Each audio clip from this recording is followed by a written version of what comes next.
Es un placer realmente presentarles un panel de primer nivel para analizar la situación de la economía regional y sus proyecciones, sus perspectivas, los desafíos en un contexto internacional siempre efectivamente desafiante, pero que presenta enormes oportunidades para el desarrollo de las economías de la región y de las empresas. Vamos, como decíamos, a abordar las perspectivas de la economía regional con un panel de primer nivel. Desde el punto de vista de ustedes, y comenzando desde la derecha, tenemos al economista, licenciado Javier Antonio González Fraga, presidente del Banco Nación de la República Argentina, lo que sería para nosotros en Uruguay el Banco República, un banco clave para el desarrollo económico de nuestro país vecino. La economista María Dolores Benavente, presidente de la Academia Nacional de Economía del Uruguay, asesora, referente en lo que es el análisis económico de nuestro país. Tenemos el placer, por supuesto, de tener al ministro de Economía de nuestro país, el economista contador Danilo Astori, también integrando este panel para intercambiar sobre la situación del Uruguay y de la región. Muchas gracias por estar con nosotros. El contador Enrique Iglesias, presidente del Consejo Iberoamericano para la Productividad y Competitividad, expresidente del Banco Interamericano de Desarrollo, exsecretario general iberoamericano, otra presencia de primer nivel. Y también contamos con la representación de nuestros hermanos brasileños, en este caso con el doctor Renato Coelho Bauman, economista y doctor en Economía, economista por la Universidad de Brasil y doctor en Economía por la Universidad de Oxford, que actualmente es director del Ministerio de Economía de Brasil y subsecretario para las Relaciones Internacionales. Vamos a pedirles a cada uno de ustedes una primera presentación y luego un intercambio para conocer sus puntos de vista respecto a la situación regional y también las proyecciones de la economía de nuestros países. Le vamos a dar la palabra inicialmente a la economista María Dolores Benavente. María Dolores, buenos días y adelante. Buenos días. Muchas gracias a los organizadores. Para la Academia Nacional de Economía es un gusto estar acá, porque además entendemos que de esta interacción entre el sector empresarial, entre los gobiernos y entre la academia, surgen redes, surge valor agregado, surge pensamiento crítico, y nos parece que es muy importante. La Academia de Economía fue establecida en 1957, y entonces en todos estos años es fácil, que ha visto tanta historia, que es fácil poder levantar la cabeza y ver un poco los temas que desafían al país. Y cuando miramos un poquito más allá, lo que decía el señor presidente de la República, que es académico de honor, no es solo del país, es de la región, y también cuando uno mira lo que está pasando en el mundo. Son temas que son como transversales al mundo. Y estos temas de ciencia, de tecnología, de avances, le llevan a la academia a reflexionar, como lo hizo durante todo el ciclo del año pasado, en la necesidad que tienen los países de encontrar ciertos consensos mínimos. A veces sentimos que la sociedad uruguaya está fragmentada, que hay un ellos y nosotros, y por eso el año pasado el ciclo de la academia fue sobre la búsqueda de consensos, inaugurado nada menos que por el presidente de la República, y luego hicimos un homenaje a lo que fue la CONAPRO, la Concertación Nacional Programática, que fue un intento de Uruguay a la salida de la dictadura de lograr mínimos consensos. Y uno podrá decir que tuvo más o menos éxito la CONAPRO, pero lo cierto es que ahí se establecieron algunas bases mínimas para lograr estos acuerdos. Y creo que esto es importante no solo para Uruguay, sino por lo que estamos viendo en la región, que está pasando y en varios países del mundo. Y esos puntos básicos son, en primer lugar, la sensación de necesidad, de que necesitamos buscar esos consensos mínimos. En segundo lugar, tener transparencia, confianza en el otro. Me acuerdo que Richard Reed, que fue uno de los comentaristas en ese evento de la CONAPRO, decía que aquellas imágenes en blanco y negro de Tarigo y de algunos otros discutiendo contra los representantes de la dictadura en ese momento en una televisión en blanco y negro era como una imagen de la confianza que teníamos los uruguayos en que eso había que ir para adelante y había que estar todos unidos. En tercer lugar, relacionado con la confianza, una metodología clara de trabajo Y por último, más allá de eso, tener un paradigma común o un objetivo común. En ese momento fue la salida de la dictadura. Eso nos puso a todos de acuerdo y hubo cosas para perder, cosas para ganar, pero en busca de un bien común. La gran pregunta que tenemos que hacernos, y al cierre del evento lo hacía Baráibar y lo hacía Fernández Feingold, es cuál es ese nuevo paradigma que tenemos en el Uruguay o que tenemos en la región. ¿Cuál es ese nuevo tema que nos va a unir para sacar el país adelante? Y ahí se tiraron muchos temas, se tiraron los temas de educación, de violencia, de drogas, de temas en los que Uruguay tiene que ponerse de acuerdo para salir adelante, pero capaz que todos ellos se resumen en el tema de competitividad, porque un país más competitivo es un país con personas mejor formadas, es un país con buena inversión en infraestructura, es un país con sinergia entre empresas, sindicatos, gobierno y academia. Entonces, de alguna manera, ese concepto de competitividad que a veces siempre se piensa en el dólar cuando se piensa en competitividad, pero resulta que la competitividad es algo mucho más sistémico. Capaz que ese es el paradigma que nos tiene que unir como país para buscar algunos consensos mínimos. Y la búsqueda de esos consensos implica respetar al otro, respetar al que piensa distinto, porque tiene todo el derecho de pensar distinto, estar dispuesto a perder algunas cosas para que gane el bien común, y también, luego de discutir, implica actuar. Porque Uruguay, si tenemos algún defecto, es que nos pasamos la vida discutiendo. Pero en algún momento hay que empezar a actuar. Muchas gracias. Muchas gracias, María Dolores. Contador Enrique Iglesias, bienvenido y muy buenos días. Con un mundo que está realmente muy movido. ¿Cuándo no lo está? Pero hoy particularmente a mí me da la sensación de que hay un alto grado de incertidumbres, pero también oportunidades para las economías de la región, para nuestros países. Queríamos conocer su punto de vista. Gracias y bienvenido. Bueno, muchas gracias por la invitación. Siempre es grato estar con los amigos de ADM. Y sobre todo creo que es importante que se hagan este tipo de debates en función de lo que está aconteciendo primero en el mundo y luego en la región. Y por suerte, y por supuesto en cada uno de nuestros países. Yo estaba oyendo recién al presidente de nuestro país que trajo al centro del debate un poco lo que es hoy el gran movilizador de esta nueva época que estamos viviendo. Y destacó con mucha precisión el tema del impacto de la tecnología, de las tecnologías, de la inteligencia artificial, de la robótica, de la expansión pareciera ser sin límites del avance tecnológico, que es el fenómeno que está delineando una nueva época.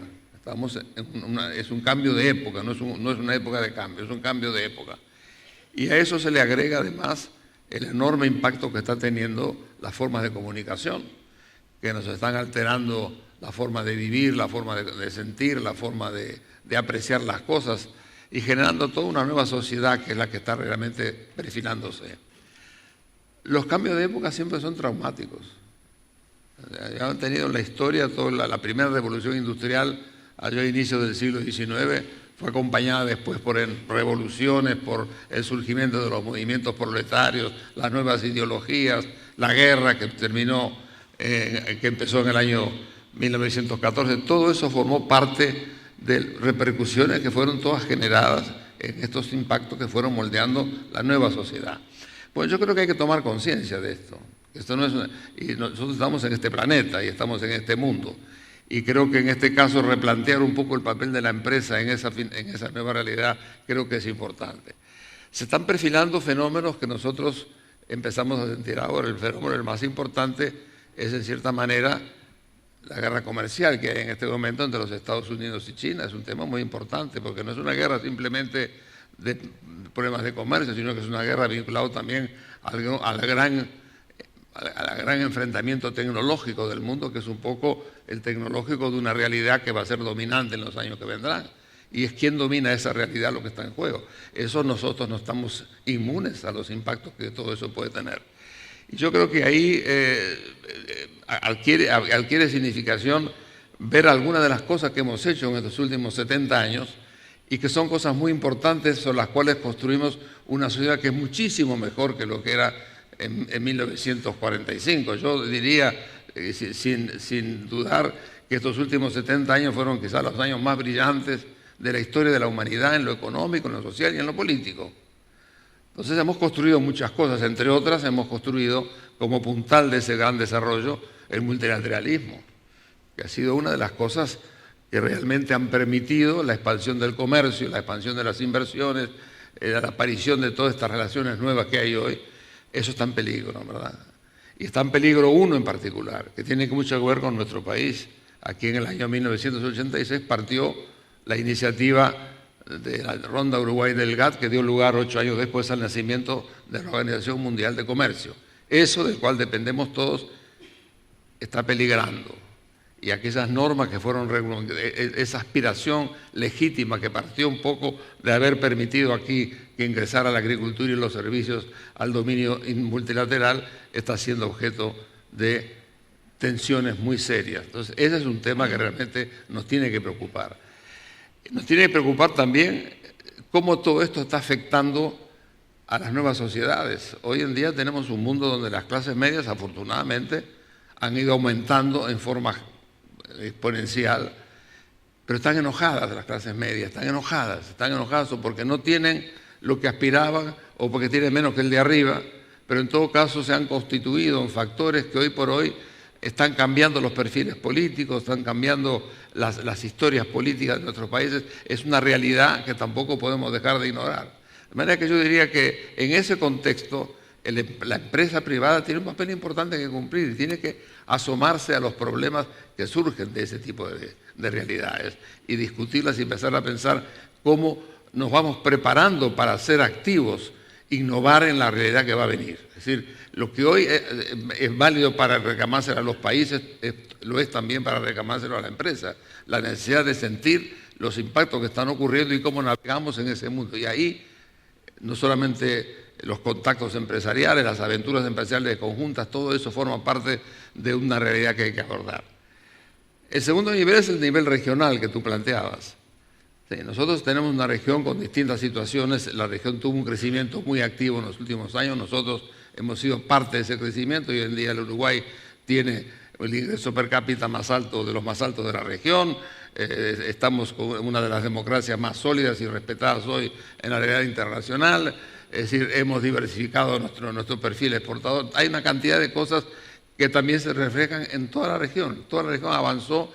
Hoy en día empiezan a sentir los impactos. Primero, del tema que está pasando internacionalmente. Pero segundo, también el hecho de que más que nunca se acentúa la necesidad de aprovechar la región como un ámbito para hacer cosas juntos. Lo hemos soñado durante 50 años. Ese sueño todavía sigue siendo una realidad a medias. Han pasado cosas, pero yo creo que hoy replantearnos el papel de la integración es un deber fundamental de gobiernos y del sector privado. Y yo creo que esto es uno de los temas donde realmente uno apunta con cierto optimismo. Las últimas noticias que nos llegan de los gobiernos de Argentina y de Brasil con respecto a su vocación de revisar el Mercosur para hacerlo más flexible y más abierto es una buena noticia. Uruguay ha estado postulando eso sistemáticamente. Bueno, hoy parece ser que eso se asienta en una realidad. Como también es una realidad, un fenómeno que quizá sea lo que más nos va a defender un poco en la realidad que estamos viviendo, que estamos descubriendo la interdependencia. Una interdependencia entre países, entre empresas, todo eso es un fenómeno nuevo en el mundo que yo creo que va a servir un poco para moderar reacciones en un sentido o en otro que había que, de alguna manera, potenciar. Y por último, yo diría el nivel nacional. Los países en América Latina tenemos hoy que apuntar un poco a revitalizar la integración. Tenemos que hacer esa integración concertada igualmente con el Pacífico, las conversaciones que están teniendo lugar de países es una realidad al cual tenemos que asistir. Y yo creo que en ese sentido hay voluntad política de poder hacerlo, pero a esa voluntad política el papel privado tiene un papel fundamental que cumplir, porque son las empresas las que en última instancia van a ser las grandes abridoras de esas oportunidades. Y por último, a nivel nacional. Hay problemas, sí, claro que hay problemas en todas partes, pero hay que primero recoger las cosas que se han venido haciendo. Estamos a otro nivel que lo que estábamos hace 15 o 30 años cuando empezó la recuperación democrática de nuestro país. Pero hay ciertas áreas que yo creo que hoy se perfilan como pilares de lo que pudiera ser un área fundamental para la reacción. El primero, por encima de todo, es tratar de mantener la estabilidad financiera, que es un tema que hoy, cuando miramos para atrás, nos damos cuenta de lo importante que es haber ganado esa estabilidad financiera sobre la cual se asientan las expectativas, las inversiones y las expectativas de la gente. Eso yo creo que no es fácil en ninguna parte, y en eso están todos los países de la región. Es el momento de pensar seriamente en que frente a estos desafíos, preservar esa estabilidad financiera que hemos ganado es un tema de grandes acuerdos políticos, si queremos minimizar los costos del ajuste. Hoy, si alguna cosa debiera surgir de la experiencia exitosa que hemos tenido, es tratar fundamentalmente de alentar que en este momento de cambio político prevalezca la posibilidad de llegar a acuerdos políticos sobre temas fundamentales. El tema de la estabilidad financiera y lograr cómo hacerle frente es un desafío importante que yo miraría como un desafío a todo el sistema político y no solamente al partido que llega al poder en las próximas elecciones.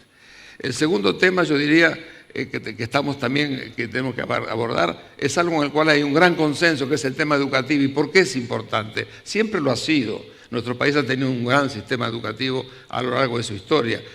Tiene que hacer frente de las nuevas realidades.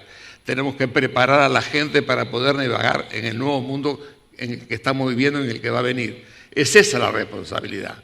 No es otra, es esto que nosotros necesitamos, que la gente joven esté preparada para poder entrar en las oportunidades de empleo nuevos que se van a abrir como consecuencia del cambio tecnológico. Y por último, yo diría, el tercer pilar es la productividad, y ahí aparece el tema de las empresas. La productividad como otra forma de producir mejor, con mayor eficiencia, y absorbiendo la tecnología, cambiando la estructura de la empresa y pidiendo que el Estado haga lo mismo. Así como le pedimos una mayor productividad al sector privado, también tenemos que pedírselo al Estado en la forma como administra sus empresas públicas, en la forma como define sus prioridades de inversión y en la forma como negocia ante el mundo internacional. En definitiva, yo te diría que hoy es un momento muy importante en el mundo, muy importante en la región, sin olvidarnos de los problemas políticos que hay en América Latina. Muy importante, pero es fundamental que entendamos que por algo hemos pasado por experiencias que hoy debía ser el mejor capital que tenemos hacia adentro. Es decir, privilegiar la estabilidad financiera, privilegiar los cambios tecnológicos, las formas educativas, todo eso yo creo que son cosas que nos va dejando la experiencia al cual yo espero que podamos abordar en los próximos años. Gracias. Muchas gracias, contador Iglesias. Realmente una visión muy, muy amplia. Renato Coelho Baumann, gracias por estar con nosotros aquí. Director del Ministerio de Economía del Brasil, subsecretario para las Relaciones Exteriores.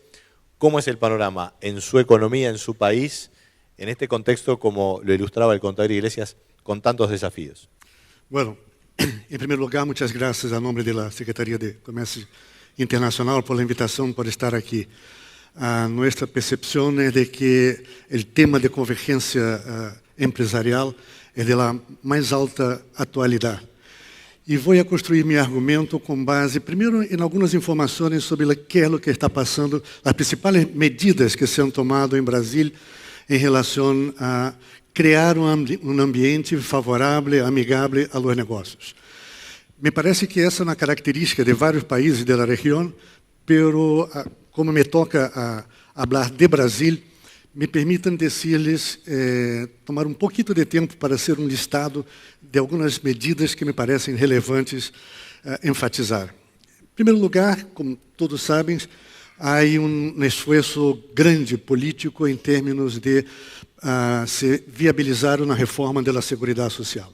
Em todos os países, esse é um tema muito conflitivo, afeta interesses, é complicado, pero é vital para dar-lhe um mínimo de grado de liberdade ao Poder Executivo para que pueda retomar sua capacidade de inversão e de gastos sociais. Então, a dependência de reforma de seguridade social é 100%. E é muito interessante porque o debate em Brasil, hasta uns 3 anos atrás, possivelmente, havia uma oposição em que dizia que não há que hacer-se a reforma da Seguridade, há um problema de erro de conta. Esse argumento morreu. Há um consenso hoje na sociedade de que sí, es necesario hacerlo, y la cuestión es qué tipo de reforma podemos hacer. Pero há conjunto de outras iniciativas que han sido menos enfatizadas na prensa e são talvez menos conhecidas. Em primeiro lugar, uma medida provisória que libera diversos tipos de negócios da necessidade de obter licença prévia para operar. São quase 300 sectores que são liberados de uma quantidade grande de medidas burocráticas. Segundo, o governo federal tem 134 empresas, de las quais 88 são subsidiárias. E lo menciono porque a Suprema Corte recentemente ha autorizado a que se pueda privatizar essas subsidiárias sem a necessidade de uma aprovação prévia do Congresso, o que dá grados de liberdade importantes à gestão desde um ponto de vista de eficiência e desde um ponto de vista fiscal. Terceiro, se ha ampliado a ventania única do comércio exterior, o que implica redução de custos e prazos para procedimentos. Se han criado, no âmbito do Ministério da Economia, o mecanismo do ombudsman para investigação estrangeira e para investidores brasileiros no exterior. Basicamente, um mecanismo que opera como uma ventania única, desde um ponto de vista de informação, para as empresas, consultas genéricas e consultas específicas de interesse de cada empresa em particular. Isso dá uma señal muito positiva de bem-vinda ao investidor estrangeiro, mas, ao mesmo tempo, há outro mecanismo que se está intensificando, que é o chamado Ponto Nacional para as diretrizes da OCDE para comportamento na conduta empresarial responsável. A OCDE tem como 11 itens, não corrupção, meio ambiente, questões laborais, etc. E a ideia é que, de um lado, se sinaliza a bem-vinda ao investidor, ao outro lado, mira, senhores, o que se requer é um comportamento correspondente, uma responsabilidade social que seja aceitável.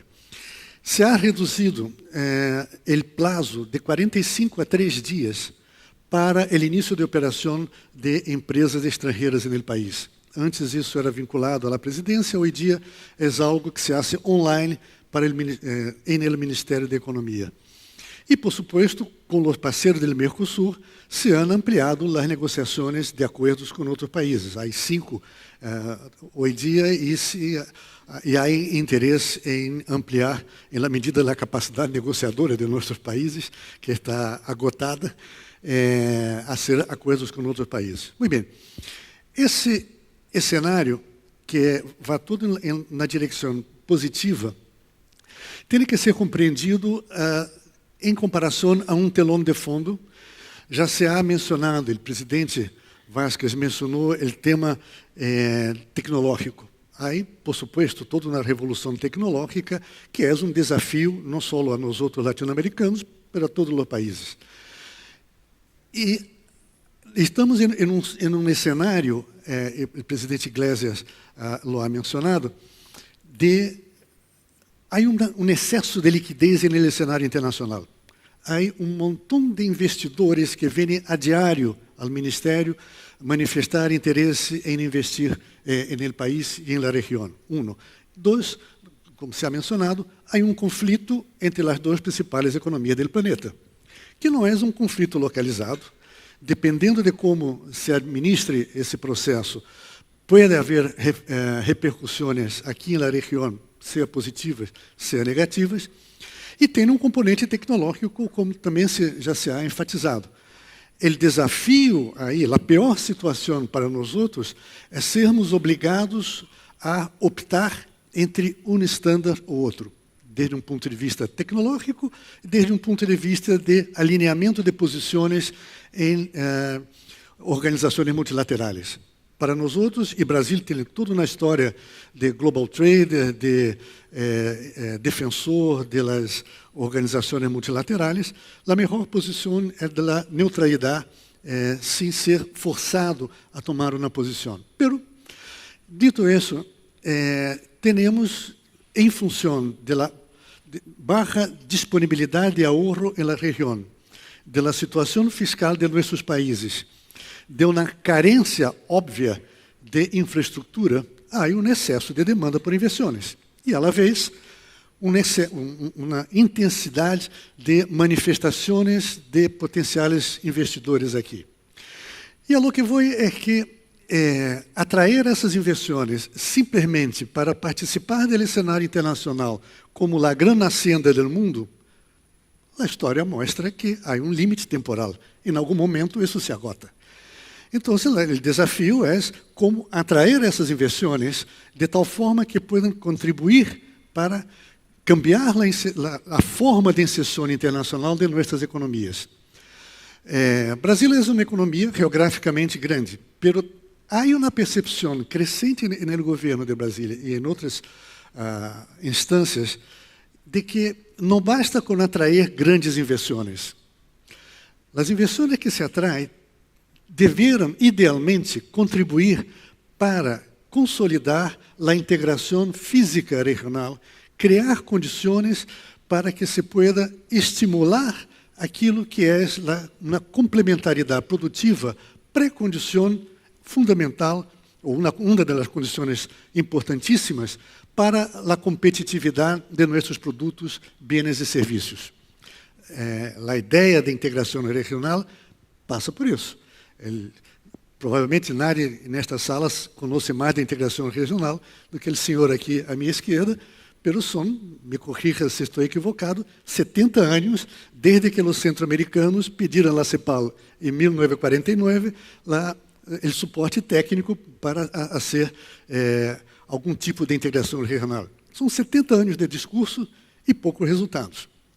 E a meu modo de ver, ao menos, passa por a novidade de promover a complementariedade produtiva. E, nesse sentido, e aqui termino, a dimensão de integração empresarial é estritamente compatível com esse diagnóstico.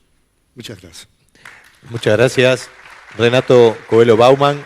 Por supuesto que vamos a tener oportunidad de retomar con todos ustedes en una segunda o tercera ronda de intercambio preguntas que obviamente me imagino que en la audiencia han surgido y podemos intercambiar. Vamos a darle la palabra a Javier González Fraga, el presidente Banco Nación de la República Argentina, conocedor del Uruguay de hace mucho tiempo ya y un hombre de trayectoria política y productiva también. Gracias por estar con nosotros.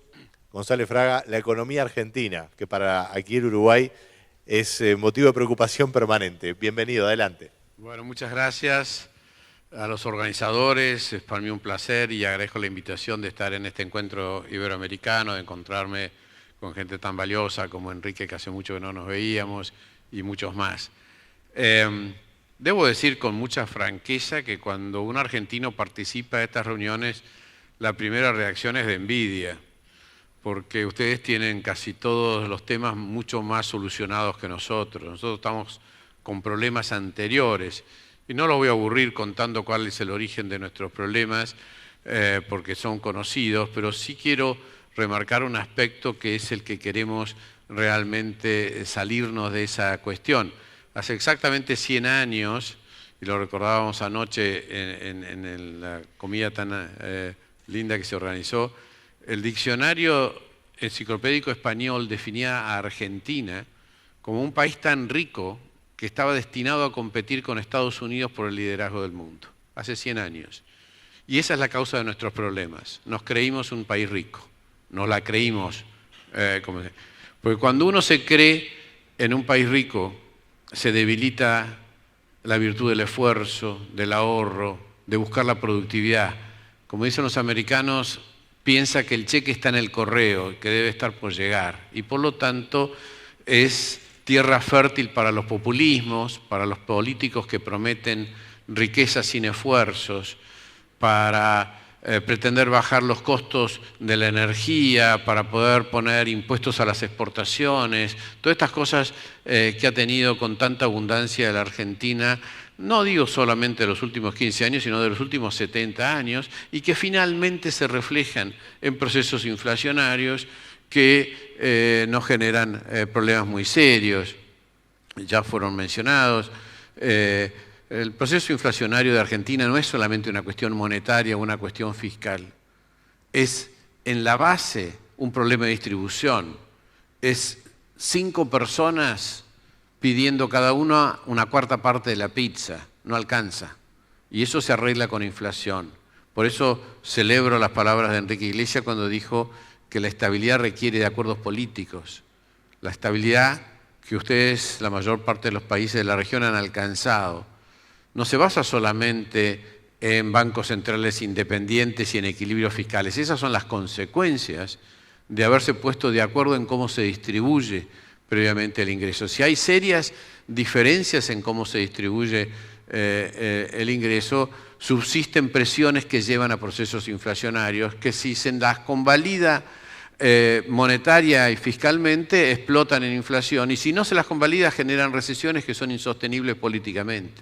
Por eso es que celebro, y creo que mi gobierno está en este camino, de entender que los equilibrios que conducen, los equilibrios macroeconómicos que conducen a la estabilidad, que es la etapa previa para poder avanzar sobre todos los demás temas, requieren previamente de acuerdos políticos, y esto se está viendo claramente en este proceso electoral que está encarando la Argentina, donde claramente hay una mayoría que apuesta por los valores republicanos, ya no solamente los democráticos, los que se impusieron a partir del 83 con Raúl Alfonsín, sino los republicanos, integrados al mundo, con transparencia, con estadísticas creíbles, con libertades de expresión, con todo lo que hace a un funcionamiento republicano. Y yo creo que hay una mayoría de la población que está a favor de esto, y esto se va a ir reflejando, pero como decía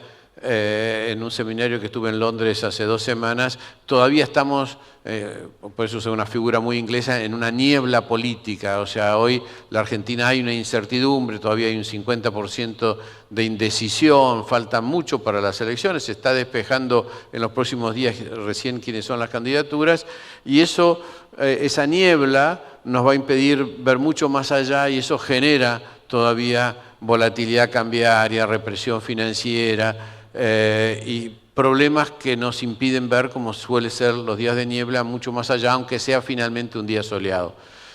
Yo tengo una enorme esperanza que la sociedad argentina, más allá de los canales políticos que busque para consolidar esto, está finalmente entendiendo que han sido 70 años de frustración que lleva al estancamiento, siempre tomando atajos.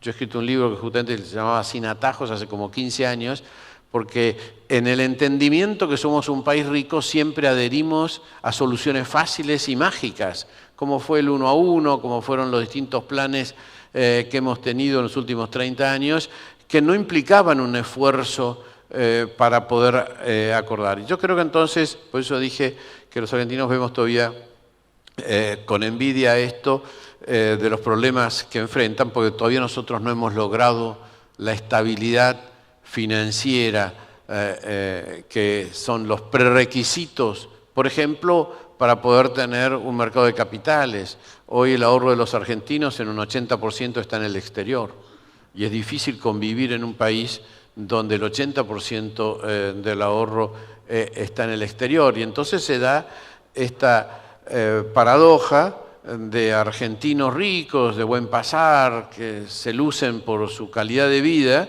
pero que no se traduce en un país que pueda luchar contra la pobreza y mejorar la distribución del ingreso. Es un poco como veíamos anoche en la selección de fútbol, ¿no? Tenemos individualidades, pero carecemos de equipo. Esta figura se repite en la Argentina. Hoy la Argentina tiene empresarios muy exitosos, no menos de 4 unicornios, o sea, como hablaba el presidente Tavares, de empresas intensivas en tecnología que valen más de $1.000 millones. La Argentina tiene varias, o sea, individualmente nos va muy bien. Sin embargo, esto no se traduce en un país que prospera y que es capaz de bajar del 30% de la pobreza y de una relación entre el 10% más rico y el 10% más pobre que está arriba de 15 veces, que cuando yo me recibí hace 50 años era de 8 veces.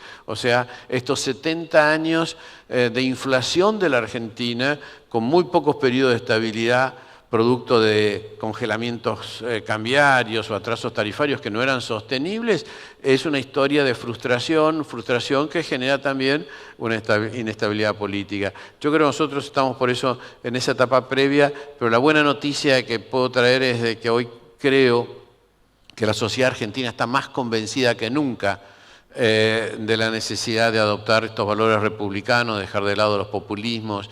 El populismo es en el sentido de la versión mala, o sea, prometer lo que no se puede entregar y de hacer entonces un uso autoritario, abusar de la violencia y la discriminación en todo esto. Estas son las opciones que tenemos, no es categórico mi pronóstico, todavía pueden pasar muchas cosas, pero yo creo que este año va a ser clave para que en esta encrucijada vayamos consolidando las variantes republicanas. Después nos tocará ver si es más de centro derecho, de centro izquierda y cuáles son, pero esto es una segunda opción. La primera opción es si populismo o república, si mafias o república, y esto creo que es lo que la Argentina está finalmente decidiendo como sociedad y creo que es lo más importante. El tema de la integración es un tema muy importante en nuestros países. Uno es esclavo de lo que ha escrito. Yo cuando a comienzos de los 90 el Mercosur decidió el camino de la Unión Aduanera, yo fui muy crítico, creí que era mucho mejor el ser un tratado de libre comercio. Y hoy celebro que el presidente de Brasil, Bolsonaro, estén planteando esa cuestión y darle más libertad a los participantes de hacer acuerdos individuales. Yo estoy convencido que si Argentina y Brasil hubieran podido negociar independientemente con la Unión Europea, hubiéramos alcanzado hace muchos años un acuerdo con la Unión Europea. La Unión Europea y el euro son producto de más de 30 años de negociaciones. Una vez dije esto en Europa y alguien me corrigió y me dijo 30 años de negociaciones que empezaron el Tratado de Roma y 300 años de guerra que hicieron que Alemania y Francia quisieran un acuerdo económico por razones no solo económicas. Yo creo que fue demasiado ambicioso la Unión Aduanera y creo que tenemos que repensarlo. Hoy hemos logrado el área de comercio más aislada del mundo y tenemos que luchar contra eso y creo que es muy importante eventos como eso para lograrlo. Y por último, ya que me toca presidir el banco más grande de Argentina, un banco público, un banco que se enrola en este concepto de banco minorista, de banca ética, de banco inclusivo, de banco federal, que estamos para hacer lo que la banca privada no hace, creo firmemente que tenemos que lograr acuerdos, algunos ya los hemos hecho con el Banco de Estado de Chile, con el Banco de Fomento de Paraguay. Querríamos revitalizar el acuerdo que tenemos con el Banco República del Uruguay y con el Banco de Brasil para poder que nuestras empresas, sobre todo las pequeñas, tengan un ámbito de intercambio. Lo planteó también el presidente de la Cámara de Mediana Empresa, Díaz Beltrán, en la introducción, un ámbito de intercambio de oportunidades de comercio, porque creo, y subrayo la palabra empresarial, lo que tenemos que lograr es que esta convergencia sea de empresarios, no solamente de gobiernos. Y esto creo que los bancos públicos podemos crear el ámbito para que en un mundo moderno de las comunicaciones sean los temas centrales. Así que yo les agradezco mucho esta oportunidad de poder expresar estas ideas. Javier González Fraga, muchas gracias. Como decíamos, vamos a tener oportunidad de intercambiar a partir de algunas de las ideas, obviamente, que se han planteado, de los enfoques. Contador Danilo Astori, Ministro de Economía de nuestro país, muchas gracias por estar con nosotros. Bueno, la verdad que ha quedado mucho elemento allí planteado. Gracias por tener su enfoque sobre la economía local y regional en estas circunstancias. Bueno, muchas gracias. Muy buenos días para todos. Es un placer estar aquí en este importante evento, en este encuentro empresarial. Comienzo por agradecer a la Asociación de Dirigentes de Marketing la invitación, a la Cámara Argentina de la Mediana Empresa. Dicho sea de paso, representando a un grupo de empresas que está llamada a jugar un papel fundamental no solo en la Argentina, sino en toda la región considerada en su conjunto.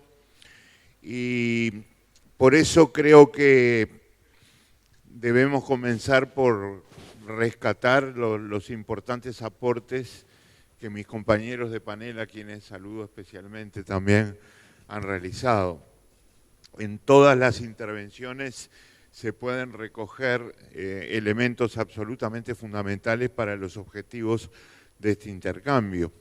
Y yo comienzo por tomar una afirmación de mi querido amigo Enrique Iglesias, cuando dice que estamos no ante una época de cambio, sino ante un cambio de época. Y yo suscribo totalmente lo que él ha afirmado, solo que quiero agregar que la transición hacia esa nueva situación que está llena de incertidumbre no está siendo fácil. El mundo está muy difícil, eso ha repercutido en la región, y yo quiero comenzar por recordar que hace 3 años se viene reduciendo la expectativa de crecimiento a nivel global, la última de las cuales la ha emitido y publicado el Banco Mundial, señalando que lo que se espera para el año 2019 es apenas un crecimiento de 2.6%. Esta, digamos, caída del ritmo de crecimiento a nivel mundial está también muy asociada a uno de los grandes protagonistas de la economía mundial en los últimos tiempos, que ha sido China.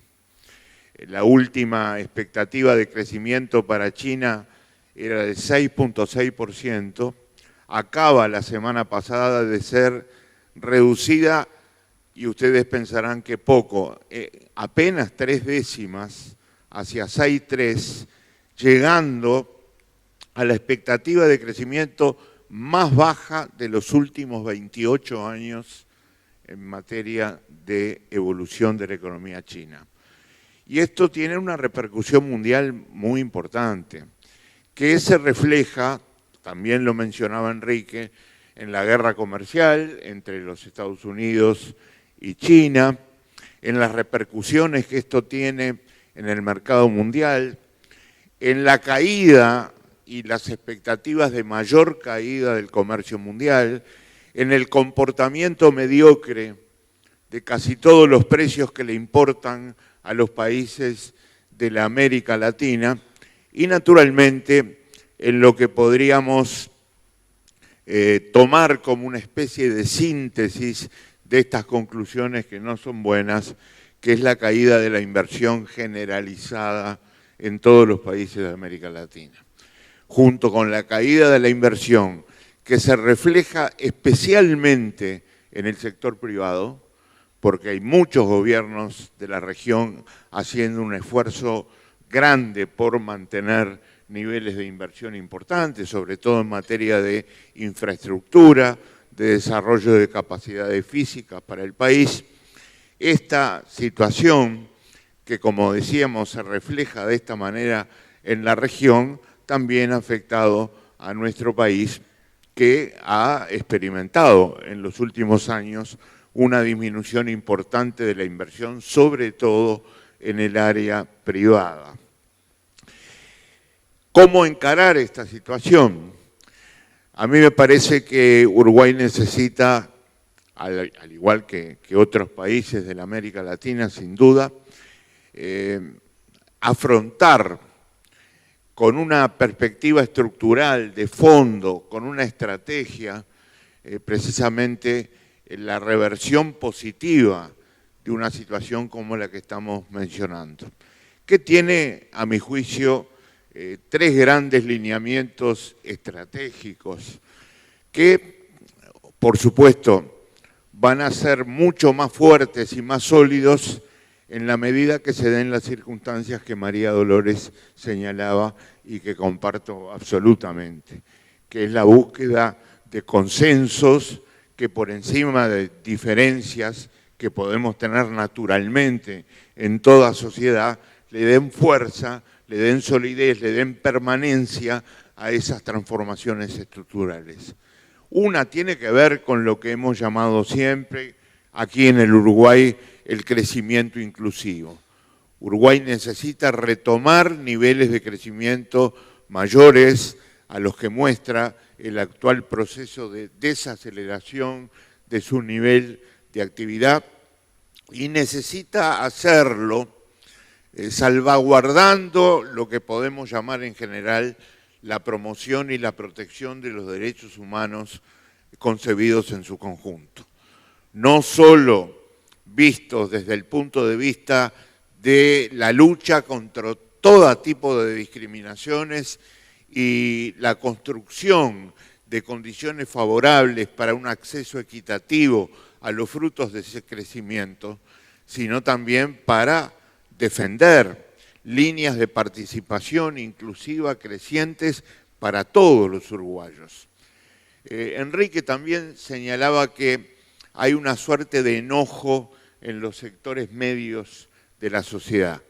Y esto también se puede aplicar y percibir en varios países de América Latina.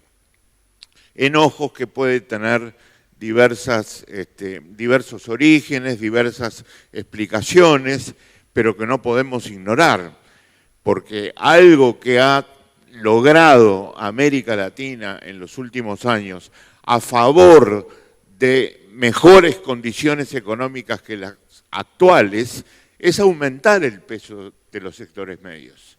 La proporción de los sectores medios en las sociedades de América Latina y en particular en la nuestra ha aumentado notoriamente y ha mejorado el acceso de estos sectores medios a mejores condiciones de vida.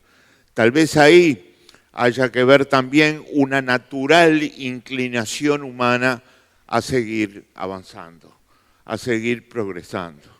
Y eso puede ser uno de los motivos de la disconformidad de estos sectores que tenemos que analizar y tenemos que tener en cuenta. Pero esto también tiene que ver con lo que llamamos la inclusión, como tiene que ver, digamos, el respeto y la promoción de los derechos concebidos en su conjunto, como veíamos recién.